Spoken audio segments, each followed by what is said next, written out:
নমস্কাৰ সকলোকে মই অংগৰাজ কাশ্যপে আপোনালোকক পৰাচাৰা বৈদিক এষ্ট্ৰলজি চেনেললৈ স্বাগতম জনাইছোঁ।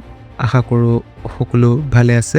আজি আমি এই ভিডিঅ'ত ফেব্ৰুৱাৰী মাহত বৃষভ ৰাশি জাতক জাতিকাসকলে কি আশা কৰিব পাৰে বা আপোনালোকৰ সম্পূৰ্ণ মাহটোৰ বাবে আমি ৰাশিফল লৈ আহিছোঁ। আপোনালোকৰ জানুৱাৰী মাহত আশা কৰোঁ আপোনালোকৰ সুস্বাস্থ্য, সমৃদ্ধি, টকা পইচা আদি সকলো ফালৰ পৰা আপোনালোকৰ উন্নতি হৈছে। যদি আপোনালোকৰ পৰিয়াল বা ফেমিলিৰ কাৰোবাৰ মেষ ৰাশি হয়, তেওঁলোকৰ বাবে অলৰেডি ফেব্ৰুৱাৰী মাহৰ ৰাশিফলৰ ভিডিঅ' আপলোড হৈ গৈছে। আপোনালোকে চেনেলটো চেক কৰিব পাৰে বা মই ডেছক্ৰিপশ্যনত ভিডিঅ'টোৰ লিংক দি দিম, আপোনালোকে চেক কৰিব পাৰিব। তেন্তে আহক আমি ফেব্ৰুৱাৰী মাহৰ যি মাহেকীয়া ৰাশিফল, সেই মাহেকীয়া ৰাশিফল বৃষভ ৰাশি জাতকসকলৰ বাবে কি হ'ব বা কি আপোনালোকে আশা কৰিব পাৰে সেই বিষয়ে আলোচনা কৰোঁ। ফেব্ৰুৱাৰী মাহৰ আৰম্ভণিতে বৃষভ ৰাশিৰ জাতকসকলৰ এক দৌৰা-দৌৰি চিটুৱেশ্যন থাকিব পাৰে। যাত্ৰাৰ বহুখিনি যোগ দেখা পোৱা যায়। কৰ্মক্ষেত্ৰত সলনি কৰাৰো এক ধাৰণা মনলৈ আহিব পাৰে। জব ট্ৰান্সফাৰৰ বা জব চেঞ্জ হোৱাৰো এক ইংগিত দেখা পোৱা যায়। ব্যৱসায়ীসকলৰ সাধাৰণতে উত্তম যুগ বা কমিউনিকেশ্যনত উন্নতি দেখা পোৱা যায়। মই ছাজেষ্ট কৰিম যে যদি আপোনালোকে জব চেঞ্জ কৰাৰ এক মনলৈ ধান্দা আহিছে, তেন্তে আপোনালোকে হয়তো আৰু কিছু সময় ৰ'ব লগা হ'ব পাৰে, কাৰণ মই এনেকৈ ইয়াত কোনো সংযোগ দেখা পোৱা নাই অহা ফেব্ৰুৱাৰী মাহত। আৰু যোনসকলৰ দৈনিক কাম কাজত যাত্ৰাৰ বেছি প্ৰয়োজন, তেওঁলোকৰ আগন্তুক ফেব্ৰুৱাৰী মাহত অত্যাধিক তেওঁলোকৰ ভ্ৰমণ হ'ব পাৰে। তো তাৰ কাৰণে আপোনালোক সাজু থাকক।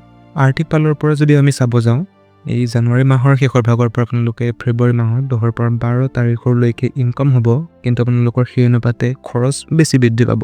আৰু এটা কথা মই মন কৰিছোঁ, মোৰ যোনসকল ক্লাইণ্টছ আছে তেওঁলোকৰ এটা বিশেষ অসুবিধা মই মন কৰিছোঁ যে তেওঁলোকৰ হাতত টকা পইচা ৰোৱা নাই। আৰু মই আপোনালোকক ক'ব খোজোঁ যে আপোনালোকৰ পইচা আহি আছে, কিন্তু ফেব্ৰুৱাৰী, মাৰ্চ আৰু এপ্ৰিলৰ মাহলৈকে আপোনালোকে আশা নকৰিব যে আপোনালোকৰ হাতত বেছি পইচা ৰ'ব, কাৰণ আপোনালোকৰ এই 3 মাহত খৰচ আপোনালোকৰ বহুত বাঢ়িব পাৰে। সেয়ে মই ছাজেষ্ট কৰিম যে কিছু পৰিমাণে আপোনালোকে টকা জমা কৰাৰ এটা অভ্যাস গঢ়ি তোলক এই আগন্তুক 3 মাহত। যিহেতু আপোনালোকৰ খৰচ হ'বই আগন্তুক 3 মাহত, তেন্তে আপোনালোকে ইনকামৰ এটা অংশ আপোনালোকে এক ভাল ঠাইত ইনভেষ্ট কৰিব পাৰে, যেনেকে আপোনালোকে SIP বা মিউচুৱেল ফাণ্ড তেনেকুৱা টাইপৰ। আৰু নহ'লে আপোনালোকে ডিজিটেল গ'ল্ড কিনিব পাৰে বা ডিজিটেল চিলভাৰ আপোনালোকে কিনিব পাৰে। মই ছাজেষ্ট কৰিম, বিশেষকৈ আপোনালোকৰ এইটো বছৰত আপোনালোকৰ সোণৰূপৰ আপোনালোকে দাম বহুত বঢ়াৰ আপোনালোকে দেখিব পাব। এই আগন্তুক 3 মাহ ফেব্ৰুৱাৰী, মাৰ্চ আৰু এপ্ৰিললৈকে অলপ চাই চিতি আপোনালোকে খৰচ কৰিব। কৰ্মৰ ক্ষেত্ৰত অলপ কামৰ প্ৰেছাৰৰ লগতে আপোনালোকৰ দায়িত্ব বাঢ়িব, আৰু তাৰ ফলত আপোনালোকে শৰীৰত ল' এনাৰ্জি ফিল কৰিব বা অনুভৱ কৰিবলৈ পাব। স্বাস্থ্যৰ ক্ষেত্ৰত কঁকালৰ বিষ, পিঠিৰ বিষ, ছাল বা স্কিনৰ লগত জড়িত ৰোগ হোৱাৰ আপোনালোকৰ সম্ভাৱনা আছে। পুৰণি বিষৰ লগত জড়িত কিবা যদি বেমাৰ আছে, ধৰি লওক আপোনাৰ গাঁঠিৰ বিষ, আঁঠুৰ বিষ, কঁকালৰ বিষ, এনেকুৱা ধৰণৰ পুনৰ আপোনালোকে আকৌ তাৰমানে আপোনালোকৰ নতুন আৰম্ভ আপোনালোকে দেখা পাব। কিন্তু আপোনালোকৰ ফেব্ৰুৱাৰী মাহৰ মাজভাগৰ পৰা আপোনালোকৰ স্বাস্থ্যৰ উন্নতিও দেখিব পোৱা যায়। ৰিলেশ্যনশ্বিপ বা সম্বন্ধৰ ক্ষেত্ৰত ঠিক ঠাক দেখা যায়। সৰু সুৰা ভুল বুজাবুজি থাকিব পাৰে। এই মাহতে কোন সঁচা বা কোন মিছা আপোনালোকে গম পাই যাব, কাৰণ বহুত আপোনালোকৰ মিছলীয়া মানুহ আপোনালোকৰ জীৱনত মই দেখা পাওঁ অলৰেডি, আৰু আপোনালোকে ফিউচাৰত গম পাই থাকিব। বিবাহিতসকলৰ ভালেৰে যাব, যদিও অলপ উঠা নমা পৰিস্থিতি দেখা যায়, বাকী ভালেৰে যাব। বেছি চিন্তা কৰিব লগা ইয়াতে মই কোনো সংযোগ দেখা পোৱা নাই। ভাই ককাইৰ মাজত ভাল সম্পৰ্ক দেখা যায়। বিশেষকৈ সৰু ভাই ভনীৰ পৰা উত্তম চাপৰ্ট আপোনালোকে লাভ কৰিব অহা ফেব্ৰুৱাৰী মাহত। বিশেষকৈ ঘৰত যদি কিবা বিশেষ কথা ক'ব লগা আছিল বা আপোনালোকৰ এনেকুৱা এটা বয়স হৈছে যে কিছুমান এটা বিশেষ কথা আপোনালোকে ঘৰত মা দেউতাৰ আগত বা এনেকুৱা ঘৰৰ পৰিয়ালৰ আগত ক'ব বিচাৰিছে, তেন্তে সেই কথাটো আপোনালোকে সৰু ভাই ভনীৰ যোগেদি আপোনালোকে ঘৰৰ মানুহৰ কাণত পেলাব পাৰে।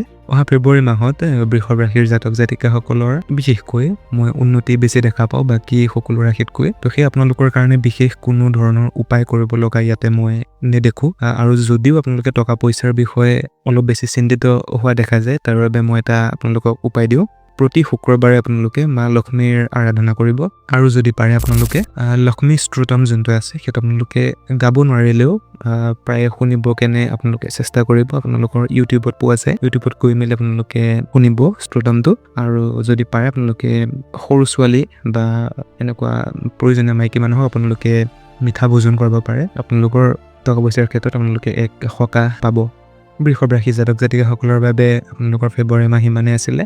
আশা কৰোঁ ভিডিঅ'টো আপোনালোকে চাই অলপ হ'লেও সহায় লাভ কৰিব। ভিডিঅ'টো যদি চাই আপোনালোকে ভাল পালে, তেন্তে লাইক, ছাবস্ক্ৰাইব আৰু এটা কমেণ্ট কৰিবলৈ নাপাহৰিব। আৰু আপোনালোকৰ ফ্ৰেণ্ড ফেমিলি বা আত্মীয়জনৰ লগত ভিডিঅ'টো শ্বেয়াৰ কৰিব।